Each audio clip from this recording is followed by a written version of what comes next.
What is going on, guys, and welcome back to my channel. And today on the West Ham unofficial YouTube channel, we do have it's a big talk about football, episode 6. So we're back again for the 6th week running. We are with a big talk about football, and we've got plenty of guests coming on tonight. And as we've been doing for the last couple of weeks, we have got from 7:30. We've got a good panel of West Ham fans tonight to come on to discuss all things West Ham at the moment.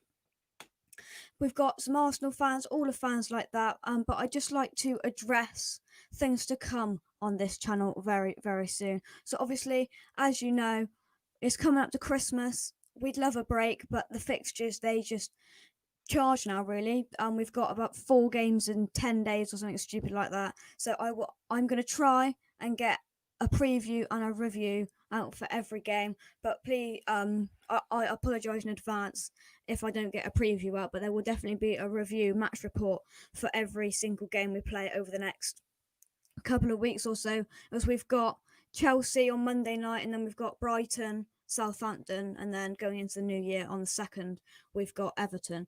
So it's going to be a mad couple of weeks on this channel, and I'm sure you'll see me over on West Ham United's channel as well.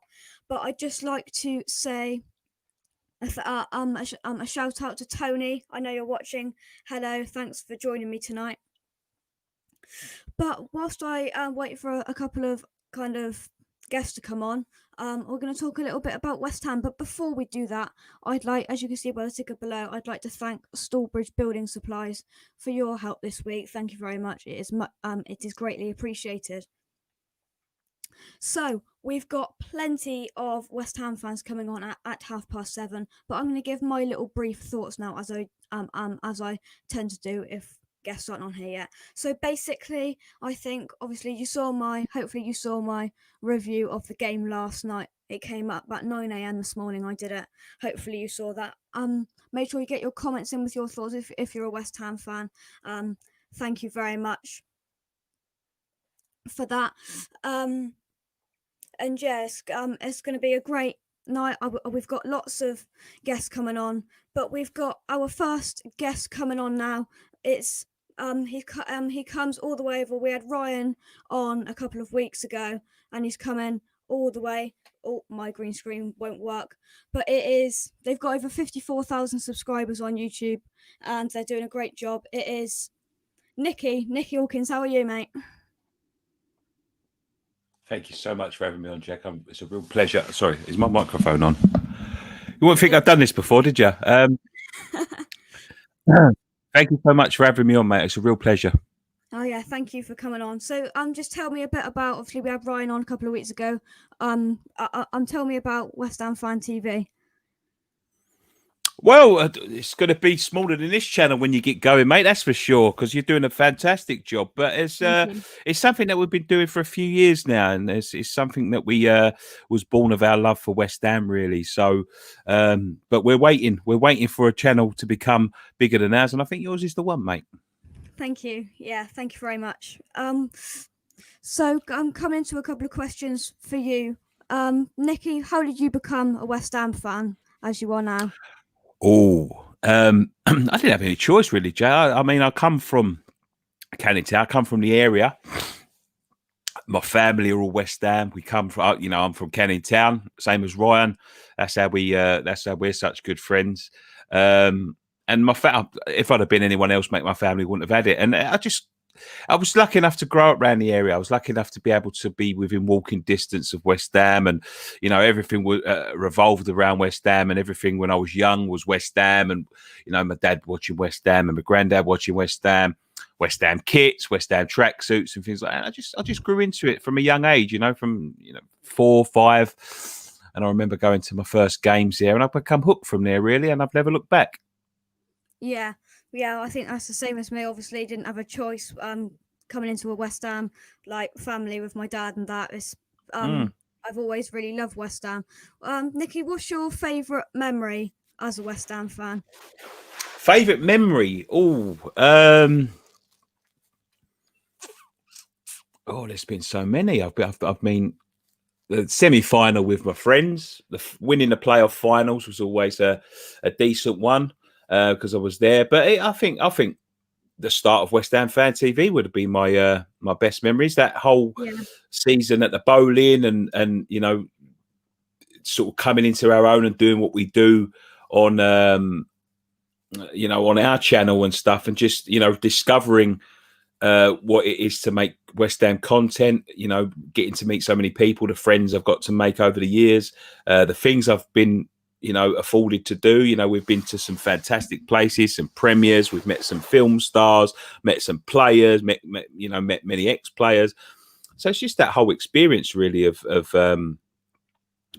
bringing the content, and that you know, that first season, you know, that 15-16 season, our first season as content creators was, you know, that was a fantastic time for us, and I remember that fondly. Yeah, obviously, there's a video up on your channel. You met Paolo Di Canio. That must have been a great moment in your life. He's my absolute hero. He's my absolute hero, and it was a very brief chat. We was promised a little bit more, which you know, didn't quite come out. But just to meet him, to sit down with him, to speak to him, to you know, to be in his company, it was a very good experience. That's one of my best on this channel, to be honest. Yeah, must have been great. But we got a couple more fans coming on now. We've got Teresa. Oh, hello. We've got Teresa, who is a Arsenal fan, and Stuart, who is a Liverpool fan. How are we tonight?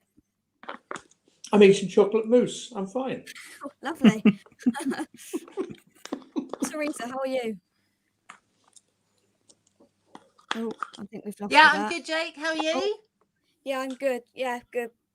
Stuart, coming to you. Oh, I'll just let you finish your mousse. I'm done. Thanks, mate. Stuart, coming to you first. How did you become a Liverpool fan as you are now? Oh, how long have you got? Right. Brought up in Liverpool. Dad, Liverpool fan for all of his life. Top sportsman in his own right, international sprinter. And he used to go to Heathbank Club on Merseyside. He worked for Spillers as a sales manager. And I learnt to play football with a guy called Alex Young, who was an Everton winger. So, shut up and take a breath. Everton. So I, in fact, started off supporting Everton until I realised that, you know, Liverpool was the thing for me because of my dad and my younger brother. But I still had a fondness for Everton, rather like Jamie Carragher, who started off as an Everton fan and then went to Liverpool. But I ended up playing at Tranmere, so, you know, it was one of those odd situations where I just loved football rather than just wanted to be partisan to one team. Yeah, definitely. Nikki, is there any chance you could pop back on at about 7:30? Because we've got a few West Ham fans coming on. Would that be okay, or would you rather stay on and do it now? I've got to pop out, Jake, in about 10 minutes, so I might not be back for 7:30, but I'll try. Is that okay? Oh yeah, we'll be here till 8 o'clock. So it's is that all right? Yeah, if I could get back, Jake, I will, but I promise you. Yeah. Okay. All right. Thanks. Yeah. All right. Thanks. But just before I let you go, if you can't get back, what's your thoughts on our season so far? West Ham season so far.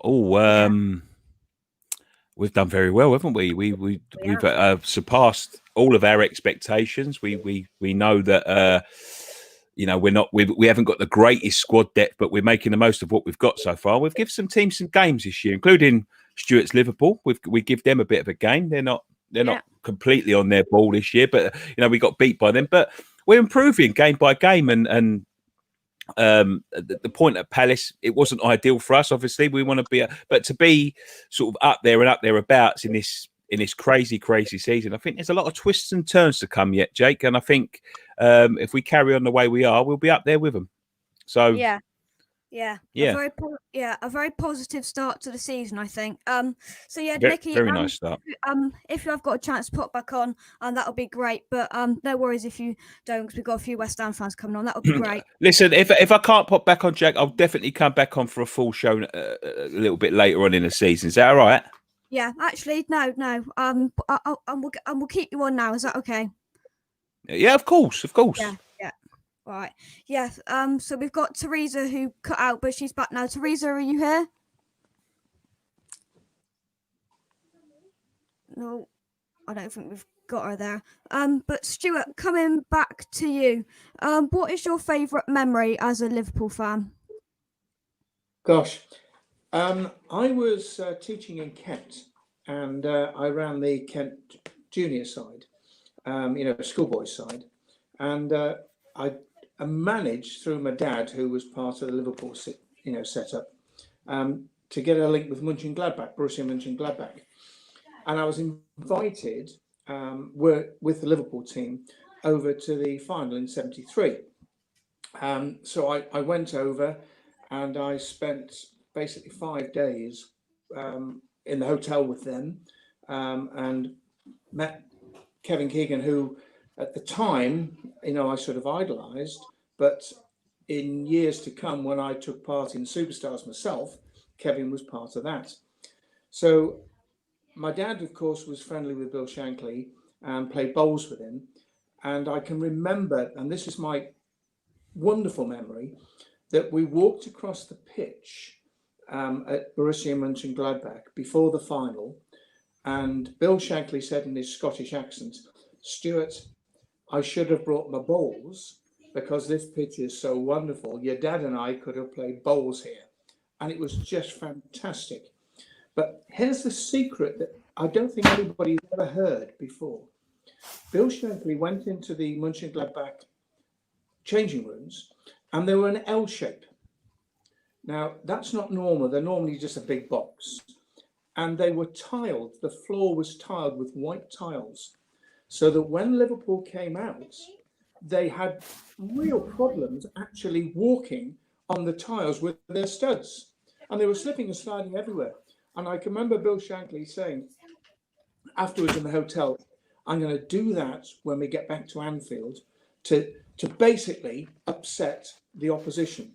Not only did he do that, but he put mirrors on the inside of the toilet doors so that when the players from the opposition went to the loo and sat down, they just saw themselves. They couldn't find anywhere to relax, and the manager couldn't actually find anywhere to see all the players in the changing rooms. So it was my time with Bill Shankly. Yeah. Nikki, he's a big talking point in West Ham this season. What is your thoughts on Sebastian Haller, who did score an absolutely fantastic goal last night? But what is your thoughts on him? I feel a bit sorry for Sebastian because I criticise Sebastian quite a lot because I just don't think he brings a lot to our system. He's a good player and he'd fit into so many different clubs, but the way Moyes wants to set up, the way Moyes wants to play, he just doesn't quite fit that mold as that lone striker. He's not going to be one of them ones that's going to be hustling and bustling all the time. He's got fantastic technique. He can score some fantastic goals. He's capable of some brilliant things, as you saw last night. And in fact, his goal scoring record isn't bad, but I just don't think he offers enough in terms of putting pressure on. I think if we had someone a little bit more, I think raw is the answer. A little bit more sort of energetic, a little bit more pacey, a little bit more,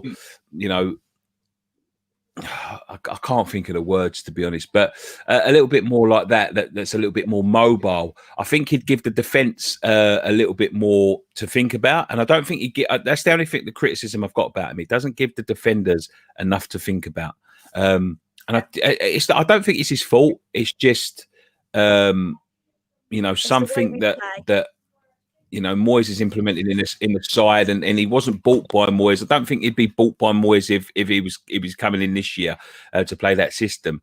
But there is a way to get the best out of him. But do we want to sacrifice, the good work that we're putting in just to suit him? I don't think that's wise, to be quite honest with you. But there's a player there. It's just getting the best out of him. But you've got to balance it up. Do you want to get the best out of Sebastian Haller? Or do you want to, get the best out of the rest of the team? And I just think that's a little bit the predicament that we're in at the minute. When Antonio comes back, he goes straight back in because he fits that mould. But but he's a good player. He's a good player. If we had a second system or a system that we could fit him in, he'd do wonders. But he just doesn't fit our system. As I said, capable of some brilliant things, capable of some moments of magic, but doesn't give enough for defenders to think about over 90 minutes. Yeah, definitely. But and the bottom line is really he doesn't fit the way we play, and he doesn't fit our system. But Nikki, we've got That's correct. Yeah. From Dad, what's your favourite away day? And I'm sure there's been many. I've got to say, there's two.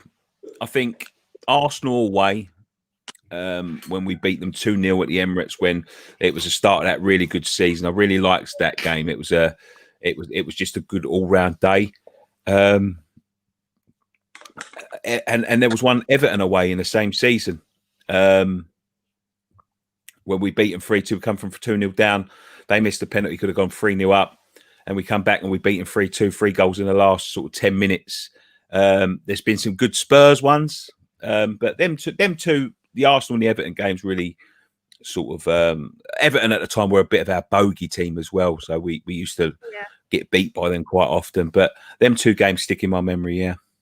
Yeah, well, talking of Arsenal, I was lucky enough to be there, and you were there as well. That was our last game at football at Arsenal away just before lockdown. Yeah, sad times. We've got Brian's in the comments. Hello, Nikki. Keep up the good work, Jake. Very good. Nikki, thank you so much for coming on tonight. No problem, my friend.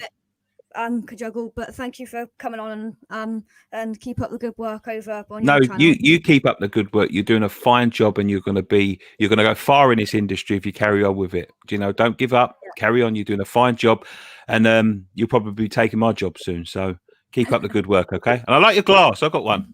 We've got matching glasses. So yeah, but those Friday nights, it was the highlight of my weekend lockdown. They were great. Oh, this is the highlight of my week. Thank you very much for having me on. Been a pleasure. Thank you. Thank you. Stuart, just before I come back to you, we've got we had a fan on from America last week, and we've got a Liverpool fan, another Liverpool fan, in fact, coming on from Canada. Sean, how are you? Hey, great. Jake, how you doing, buddy? Yeah, I'm good.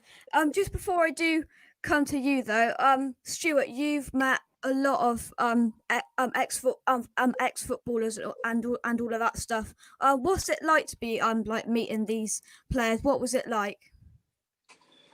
Well, I suppose I've been very fortunate, but I am incredibly old, of course, and taking part in BBC Superstars, and also being an athlete at the same time, to meet the '66 World Cup team. In fact, I had a signed ball by the '66 World Cup team, which I gave to an auction when I was playing at Dover. I played some seasons at Southern League, Dover, Canterbury and Folkestone. But they're just normal people. And, people like Kevin Keegan, lovely people. Jeff Hurst, lovely chap. Martin Peters, lovely chap. Glenn Hoddle. People don't like a lot of what he said and done, but he was quite a charming man. Nobby Stiles, great guy. Fortunate enough to spend a week with George Best and Mary Stavin, who he was going out with at the time. Got some lovely memories and lovely photographs of us all together. And again, George took part in Superstars. And got a nice memory of him because George couldn't swim. And we were in Oxford at Iffley Road, and the river is right next to it. And he had to canoe, and he was absolutely petrified. So, we're all in a boat, watching it and doing the filming and interviews and stuff. And George capsizes. And I just not, there must have been 20 people dived into the river to grab hold of him, and it was knee deep. And he stood up with weed all over his head, and he was shaking his head, and he went, "That's it, I'm going home, I've had enough." Anyway, he didn't, and we were in the bar that night having a meal, and there was a guy called Alan Ruff, who was the Scotland goalkeeper, and I was with we had a boxer with us as well, Jim, and there was a crash, when somebody had dropped a plate of glasses, and the boxer said, "I didn't know Alan Ruff worked here as a waiter," because he dropped the glasses. And George just fell about laughing. Alan Ruff came over wanting to punch Jim Watt, who was a top boxer. And George went, "Just relax. Life's too short. Have another drink."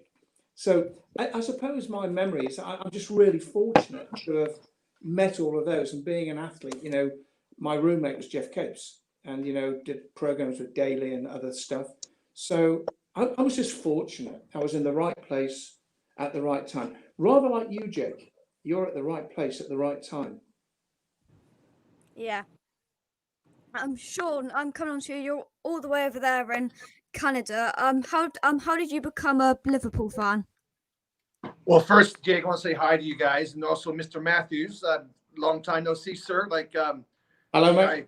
Yeah, he was my phys ed PE teacher at King Arthur's for I think I was there from 81 to 86 or 87.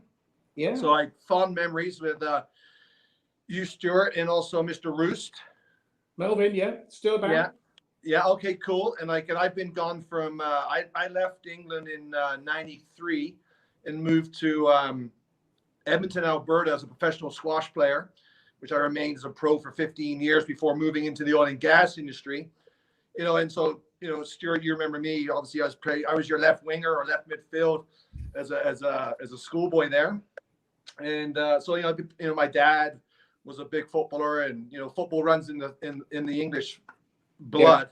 Yeah. So we've got a lot of connections and a lot of sort of history. Like even your granddad there, Jake, was an amazing football player back in the day, as told by my dad. And so there's a lot of lineage. And so I was a Liverpool fan. I'm a Liverpool fan. I don't know.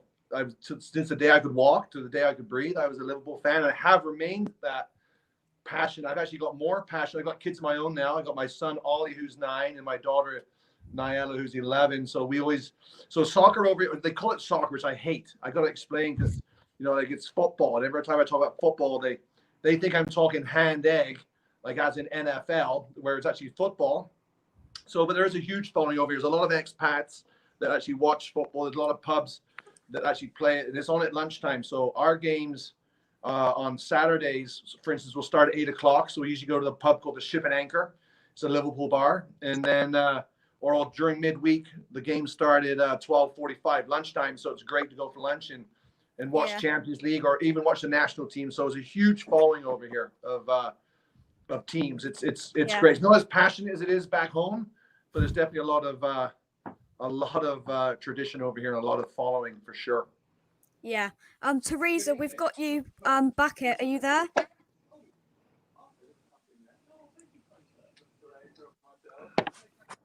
Hello. Teresa, can you hear us? Oh, I don't think she can hear us here. Sean, coming back to you. Mm-hmm. Oh, and she's gone. Sean, coming back to you. What's it? I mean, you've kind of answered it there. What's it like, kind of being a Liverpool fan, living thousands and thousands of miles away? Yeah. Well, it doesn't matter where you live. I also follow a lot of Liverpool sort of threads on Instagram and stuff like that. And so, I got a good buddy of mine who I've converted into a Liverpool fan, and he's actually he's been very passionate in watching the game. He actually went back to the he flew back for last year's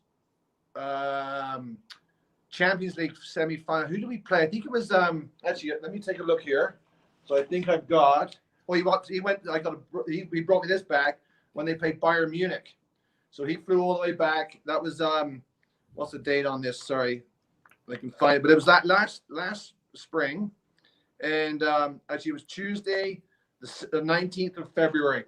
And sorry, the 19th of February, and so he loves the the Never Walk Alone. He loves the tradition. He loves the passion. He loves going to Anfield. And unfortunately, he didn't get to see a goal. It was a 0-0 game. It was kind of but the whole experience, the whole passion, and that's what I kind of follow. That's what I feel, and that's what when I watch Liverpool play. And it's been a great time to be a Liverpool fan again, because I sure as hell during the 80s and the 90s, Oh, well, the 70s, 80s, and 80s were just our highlights. It was so easy to follow them. It's so much fun. It was great. And now, I just love the setup we got. I just love Jurgen Klopp. I think he's amazing for the team. I think he's amazing for the morale. And it's for Liverpool. It's been, who would have thought, like we get such an amazing manager. It's great. I love it.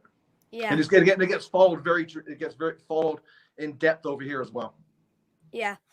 Josh says, can you ask them both about their opinion if they think Liverpool will win the league? This is going to roll into my next question. I'm going to ask you both this. Stuart, starting with you, what's your thoughts on Liverpool's start to the season, and do you think they're going to win the league this year? I think they've got a very good chance to win the league. I think the issue is the depth of the squad, and the squad is really very, very good, but injury. When Jordan Pickford committed that foul, I just thought, okay, it's a foul, but, for Van Dijk to, be out for so long, but then Liverpool recovered, and they've managed by changing the formation, because Klopp is such a genius, that I feel they now have the depth and the desire, and you've probably not heard of this guy, Jake, Don Revie, who was a Leeds manager years and years and years ago. He used to say his main comment was, get your retaliation in first. In other words, just go for it and score more goals than the other side. And I think Liverpool have got that mindset now, that if they can score 3 goals and the other team score 2, you've got 3 points, you've won the game. And the likes of Salah and Firmino and all the others, and Mane, that they just are so aggressive. And your former guy who was on was talking about having that will and having that special spark. Liverpool have got that. It's a bit like going back to Dalglish, going back to Ian Rush. They had that something where they were so unpredictable, like George Best, that if they got that unpredictability, the chances of winning are much, much higher than if you can read what the player's going to do. Yeah. Sean, just quickly before I let you two go, Sean, do you think Liverpool are going to win? Do you think Liverpool are going to win the league? Well, after last night's game, yeah, I do. I see. As a true Liverpool fan, you got to win it before you've won it. But depth is a huge thing. Schedule's a huge component. Like, it's so many games in a short period of time, especially in this COVID year. It's condensing the year. So I do think we're going to win it. But I'm not that. I'm confident, but I'm not going to be cocky by any means. But I think our style of play, like Stuart said, like we've had some amazing strikers, amazing goal scorers in the time. It's been fun to watch. We've also had our down years, but this is something special right now, and it's been fun to resurrect or be, it just rejuvenates the passion for us all to watch and win. So it's great. Yeah, I do think we're going to win. You heard it right here. Sean, Stuart, you're both Liverpool fans. Thank you very much for coming on tonight. It's Good been to see you, Sean. Likewise, Mr. Matthews. I appreciate it. Long time no see. Yes, Jake, thank you very much, and keep up the good work. We must talk again. Thank you. Thanks, Jake. Amazing, bud. Thank Bye. you. Take care, guys. And now we're going to go into our kind of West Ham section, and we've got one coming on now. Mike, thanks for waiting. How are you, mate? Yeah, fine. How are you, Jake? Yeah, I'm good. Now we're going to just delve into all things West Ham. So we're going to start off last night's game. What was your thoughts? I know you did have a ticket to go. I did have a ticket, and I probably missed one of the goals of the season. Yeah. Not our greatest performance. I missed the first 10, 15 minutes, to be honest. I had it streamed on my phone. But, yeah, we showed a bit of backbone again, I think, to get a point. Yeah. Maybe when they went down to 10 men, we should have pushed a bit harder. But Palace have been playing well. They're in a decent run of form. And last year, the year before, we would have probably lost that game.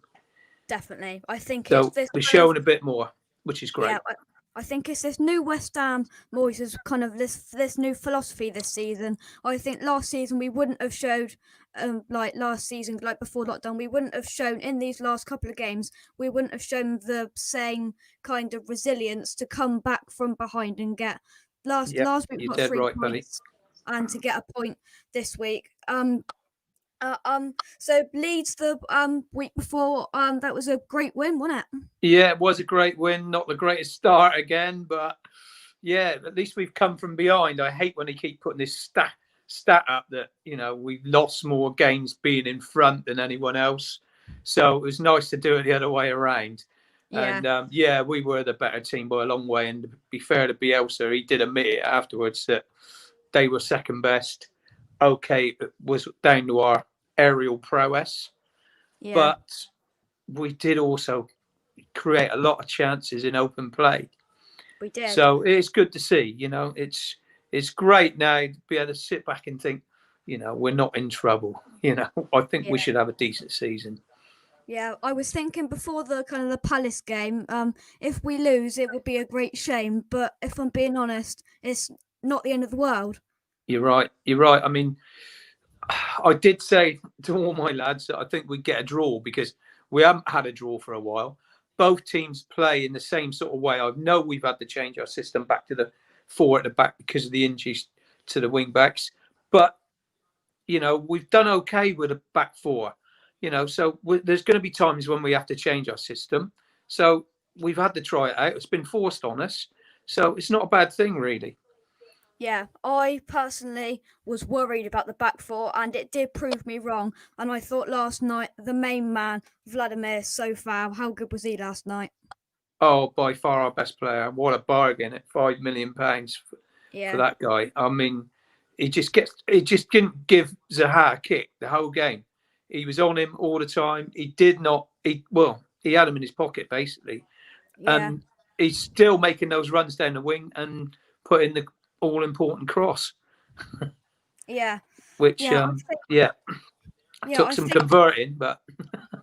Yeah, I think that, as I said on Irish United yesterday, I thought these two sides, they're very similar in the way we've got a big man up top. They got a big man up top, and that's the same as us. They've got creative players there, and I think with Palace in the last couple of seasons, you know, if you keep Zaha in your pocket, you know that you've pretty much won the game. But Palace have brung in Eze and has got Benteke firing again, and I thought at half time, I thought I was quite worried because I think the for the first time in this kind of run, we've come up against a side that's matched us in all areas, and we haven't been able to cope. But we did come back in that second half with resilience, and we got a goal. And I think it's looking up for West Ham. Oh yeah, you know, I think to be totally honest, this year because Liverpool, you know, with the loss of Van Dijk and a couple of other players, and other teams, I think the teams in the middle of the league are catching up. You know, Man City and Liverpool used to just rip teams to pieces, but they're not doing it to mid-table the so-called mid-table teams now. I think those teams, the likes of Crystal Palace, have strengthened. We look a lot better. I mean, Aston Villa have improved. There's probably 5 or 6 teams, Everton, another team that's improved, have got closer to the likes of Man City, Liverpool, Man United. I mean, anyone could beat anyone, which is great on their day. I know at the bottom at the moment, those 4 teams look a little bit cut off, but, you know, who knows? Maybe one of them, you know, get a run together and get themselves out of it. Yeah, well, it was just looking, if we would have won, we would have gone up to, I think it was 3rd or something like that. And if we would have lost, gone down to 11th. It's so tight, isn't it? It's just how open and tight it is. And I keep saying it, but I won't be surprised if there is a non-top 6 side get in the top 6 and go far this season, because it's usually after like 6-7 games it kind of calms down and the kind of the normal things happen. But it hasn't this season, has it really? It hasn't calmed down yet. Not at all. I feel sorry for Slaven Bilic as well. Yeah. It's a shame to see him go, really, because he's not been given a proper chance. You know, a call for Big Sam is just to keep him up. You know, they've got to remember what Bilic has done. He's got him up. You know, he's just not been given a good enough chance. They've just pulled off an amazing draw at Man City, and he gets a boot. That's the Premier League nowadays. We all know that. But when it came about, I said to my dad, whatever happened against City, he was going to get sacked, and Allardyce was going to come in. They whatever. made their mind up. Yeah, and I think good old Slav, we love Slav at West Ham. I think it was harsh because, as you said, they bought him up. He bought West Brom up, and then after what are we in 11, 13, whatever games we are in, he's been sacked already. I think it's really poor, and it, as you said, shows what Premier League football's coming to, really, isn't it? It is. It's a shame, but I have got soft spots for him, and Julian Dix was one of my favourite players. So, I mean, I feel for him a little bit. Yeah, I'd like to bring our attention to a couple of kind of players now that are obviously at West Ham. The Haller haters, they haven't came out as much as I thought they were going to, but what a goal he scored last night. It was a great goal, as you said. Yeah.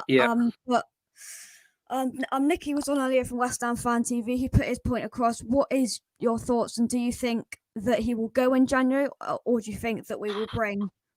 I think you've got a job. You need to. I think the only way is it's no good going out there and trying to buy these players for £40 million from the likes of Spain, Germany, Italy, or whatever. They're not proven in the Premier League. I mean, it's so difficult. You're probably better off taking a punt from a player from the Championship. I don't know. It's a really difficult one. Seb Haller has got a lot of ability, and I rate him, but he just is not Antonio. He is a different player altogether. He can't turn and go at a defender. He's great in the air. He's obviously technically gifted on the ground as well. And those overhead kicks, he scored 3 of them now. I've witnessed one of them, at stadium, and he is a gifted player. He looks a bit lazy, so it's easy for fans to attack him. But I just said all along that it'd be great if we could get him and Antonio on the pitch together. Yeah. They played together against Southampton last year and really ripped Southampton to pieces. Yeah. And that's not an easy thing to do because the Saints are, they're playing well now. And they were then at the time. Yeah. So, I don't know. Maybe you're right. They will look for someone else. They're looking at Josh King, aren't they? I don't know where that's going to go, to be honest. But, if we had an out-and-out 15 to 20 goal striker, I think that makes us a top 6 team. Full stop. Yeah. If we had the likes of Danny Ings playing for us, you can imagine the chances that we created over the last few weeks. I think we've created as many chances as anyone. It's just having that out-and-out goal-scoring striker, box striker, to put it in the net. And we haven't really got that at the moment. Yeah. Ben Davies has said a point was a fair result, and I think it was. I think in a way I thought we were quite, as I said in my review this morning, I think we were quite actually how awful we were in the first half. Palace didn't take their chances, and we were lucky to go in 1-0. Kufal, man of the match, I completely agree. Haller will hopefully improve his performances. Now, with these Haller haters, I can see where they're coming from because he is so frustrating. Yeah. Everybody keeps saying, give him a chance, give him a chance. And I don't say I completely agree with them, but I see where they're coming from because sometimes he looks disinterested, really, doesn't he? And I think it's his demeanour, I'm afraid. That's just the way he is. I remember going back, to players like Chris Waddle, what a gifted player. But he just had that shrunken shoulder look, you know what I mean? And he wandered around the pitch and just turned it on when he did. He was superb. And Haller's got the same thing about him. It's a shame, but that's him. We ain't going to change that. That's him, full stop. Yeah. Yeah, people keep on saying he will change, he will change. I don't think he will. If we continue to play this system with kind of what Moyes did last night with playing Benrahma as kind of the number 9 role up close to. We're going to come up to Benrahma in a minute, but I think at the moment, if he keeps on going like this, he's not playing awfully, but he's not being the full striker that we've got with Antonio. No, I agree. Antonio fits the system so much more than Haller, but I think you also need options, and you've got to play different ways at times. You come up against different teams. When we come up against teams that we should be beating, I know there's There's no such thing as an easy 3 points in the Premier League. But Mm. maybe we got to change things. Go with 2 strikers. But yeah, I see what everyone thinks about him. I know there's a lot of people that are also for him as well. But you can see why people, dislike him because, Yeah, I can. he doesn't hold the ball up and he doesn't give us anything going past the defender. Yeah. So as we just touched on there, sorry, Benrahma. I can't wait to see him kind of flying, kind of firing completely, and amazingly. But last night, what was your thoughts on his performance? I thought the first couple of minutes he was brilliant, but I thought he kind of, as the game went on, he got a bit better in the second half, but he just kind of faded out of the game a bit, didn't he? He did fade out of the game a little bit, but it's still early days for him. Yeah. And Moyes is, he's easing him in steadily, but you always need players that can actually run with the ball and take the ball away. I mean, Bowen is class at it. He is Bowen. great. You can pass the ball all day long, but you end up passing in front of teams.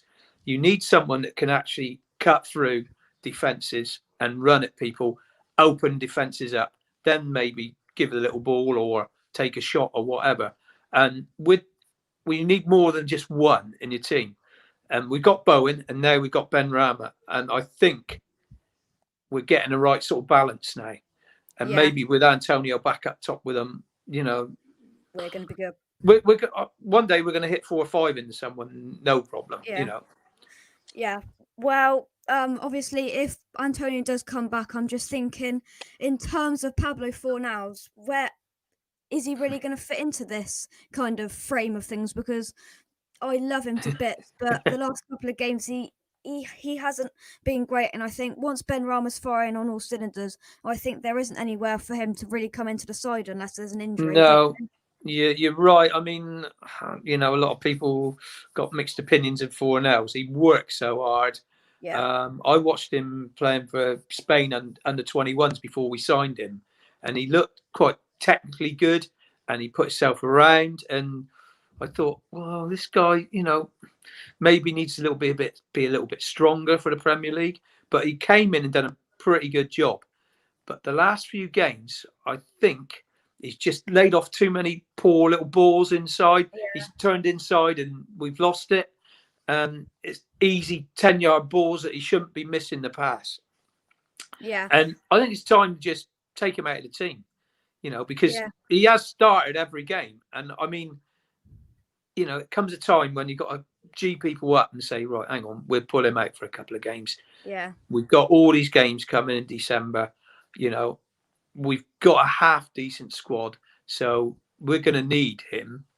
And we're going to need the likes of Snodgrass to come in and play a few games, even if not full games, 45 minutes or 30 minutes here and there. So, I agree with you. Lanzini looked really good. Yeah, when he came on the second half.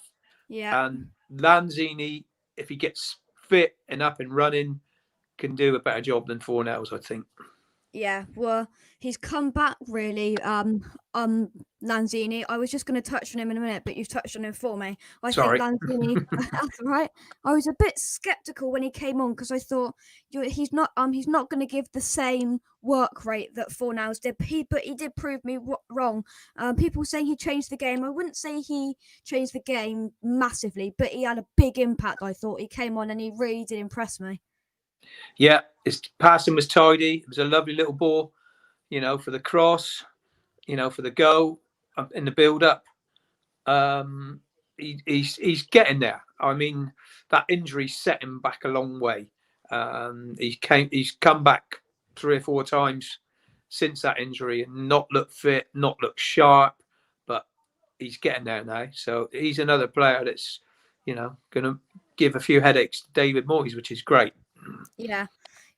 And coming on, there's the big issue with obviously we've got a mad amount of games coming in the next. Sorry about that, mate. That's right. We've got a mad number of games coming in the next 2 weeks. I think the squad depth, especially in midfield, I keep on saying it, but it really does worry me. I think as I said, in midfield, and I think until Antonio's back, and I can't stress enough how pleased Moyes don't bring him back until he is 110% fully fit. And obviously, we learnt our lesson last time. But I think we haven't got if Haller gets injured or gets a ban or like gets a red card or something like that, I'm just looking. There isn't any. We don't have an out and out striker ever on our bench the last couple of weeks, and I would hate to see Bowen or Benrahma kind of just be put in that, or Yarmolenko be put in that, because that's not the type of striker that we look for in this system. And I think, yeah, that worries me. What's your thoughts on kind of the squad depth as we've got a mad amount of games? We do need another striker, and I was saying about if someone gets injured in midfield, as a holding midfielder. I think we need those two positions, really.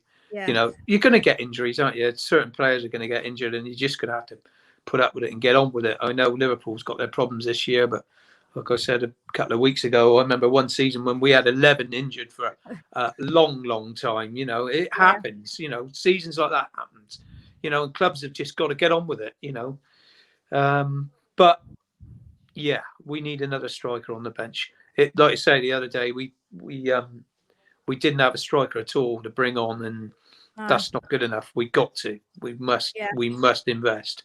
Yeah, I think even if there isn't any money in the bank to invest, I think why doesn't Moyes just bring one of the youngsters on the bench? Even if he comes on for 10 minutes at the end, it just gives like another option, and it just gives the kind of in the back of Moyes' head, well, I have got so and so who is a proper striker. Yeah.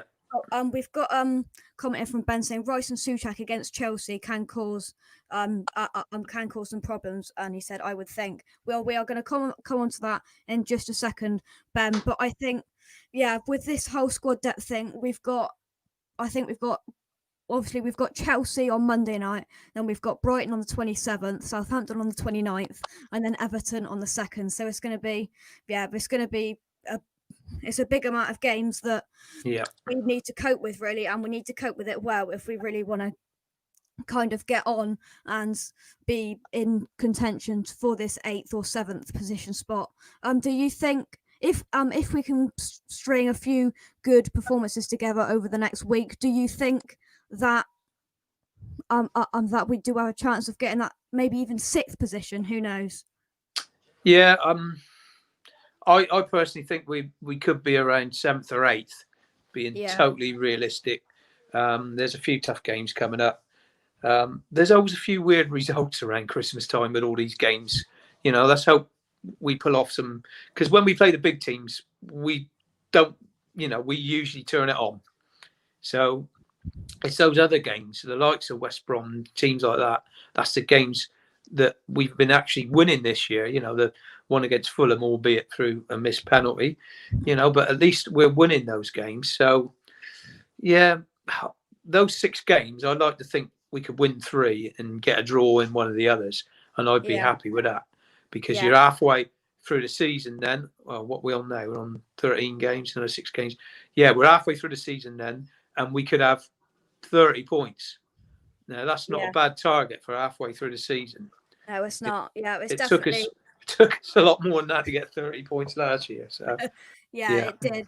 And I think especially when Antonio comes back, and as I said earlier, I plead that he gives him a good enough rest. I was just looking at the fixture list I've got above my camera here. I think really realistically, if I wouldn't like to see him back on the 2nd, I think we could cope for one game just until the 12th. That's another 10 days until West Brom at home. I think that would be just to be safe, because you never know with Antonio. As we saw earlier, just give him a big enough rest, because it's not like Haller is doing absolutely atrociously, is he? No, I think don't risk him unless we really have, and even if we don't really have to, we just leave him until he's totally fit. Yeah. Okay, match fitness is another thing, and we just got to ease him in 20 minutes here and there, and then hopefully he gets back to full fitness again, and we keep him there for as long as we can. Yeah, we've got to wrap him in cotton wool really for a while.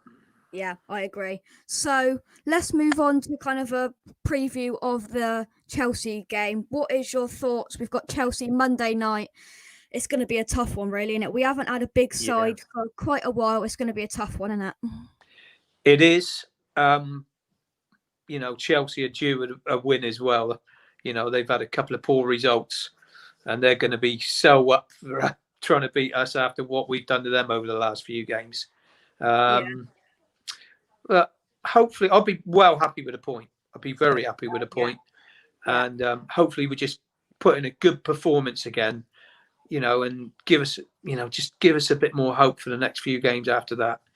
You know, I'd take that point. I'd take a point now from I would Monday. snatch your hand off. I really would, because just coming back to Ben's point, he said Rice and Souček against Chelsea can cause them problems, and I totally agree. Obviously, Chelsea, they want Rice.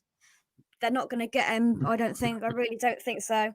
But yeah, they're definitely going to cause them problems, because I think I haven't really watched a lot of Chelsea this season, but yet again, I think I think the players they've brought in, Werner, Havertz, and players like that, is going to cause us bigger problems than the kind of.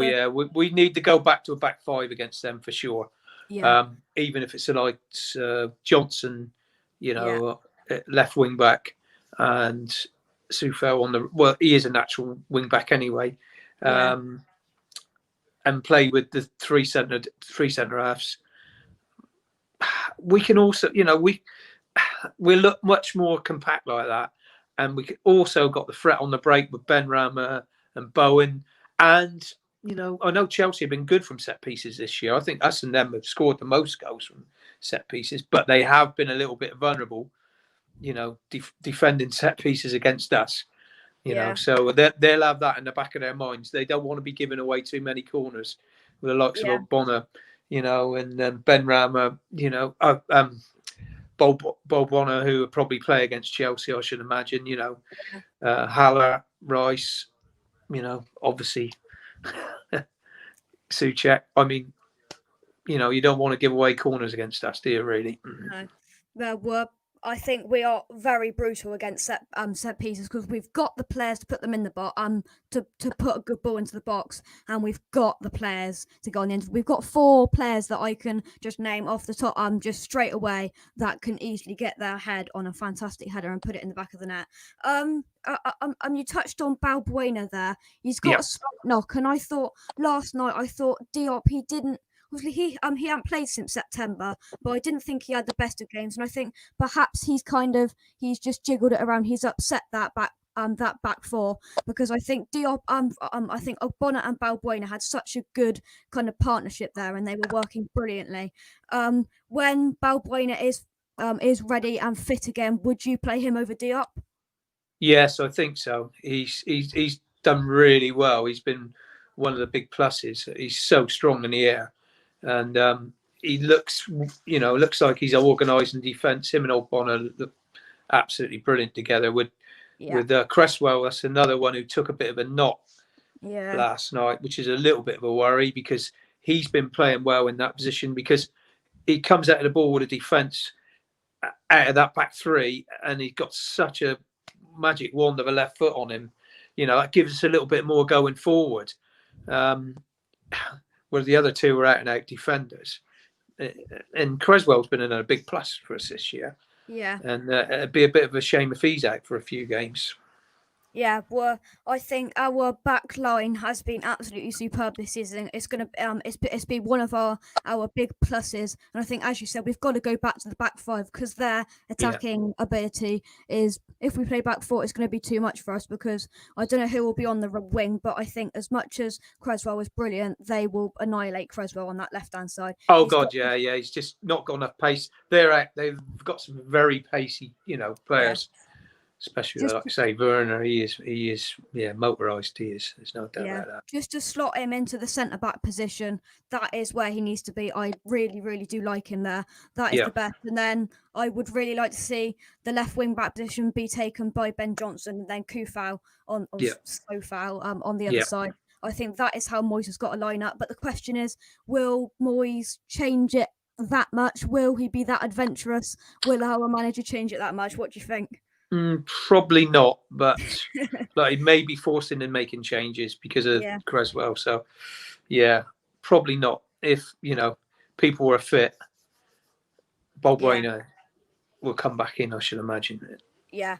So we've kind of done our kind of preview there. What is your score prediction for Monday night? It's going to be one of our hardest games we've had for It's going to be quite a tough. while. I've said a Probably. draw in the last 3 games, and I'll sit straight on that fence again and say another draw. Yeah. Yeah. Do you think it's going to be a scoring draw? I think it'll be a Yeah. There we goes. goes. There we goes. Yeah, for sure. Because as we've said in the last couple of games, there's attacking ability there, and there will be goals. I thought there was going to be more goals last night, but there wasn't. But I'm going to leave my prediction and my thoughts for that for my preview on Sunday night.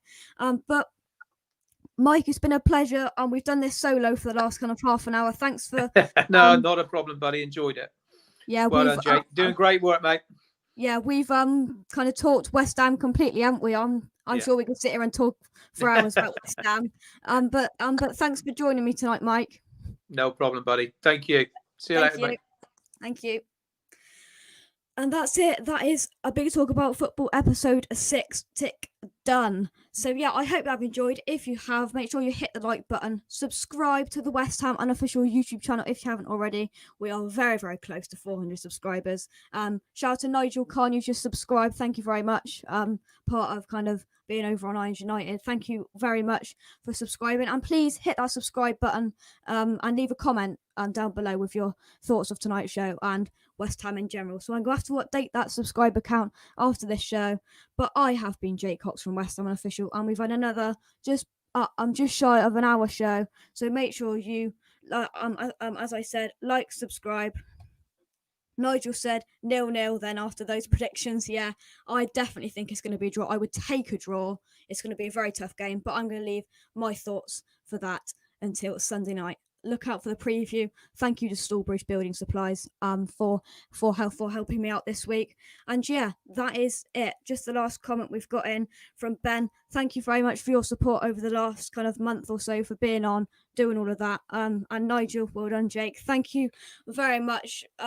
We've had great support tonight. It's been a great show. I'm going to stop rambling now. I'm going to go and leave you in peace. So I've been Jake Cox from West Ham Unofficial, and I will forever be a West Ham fan. I'm a happy hammer.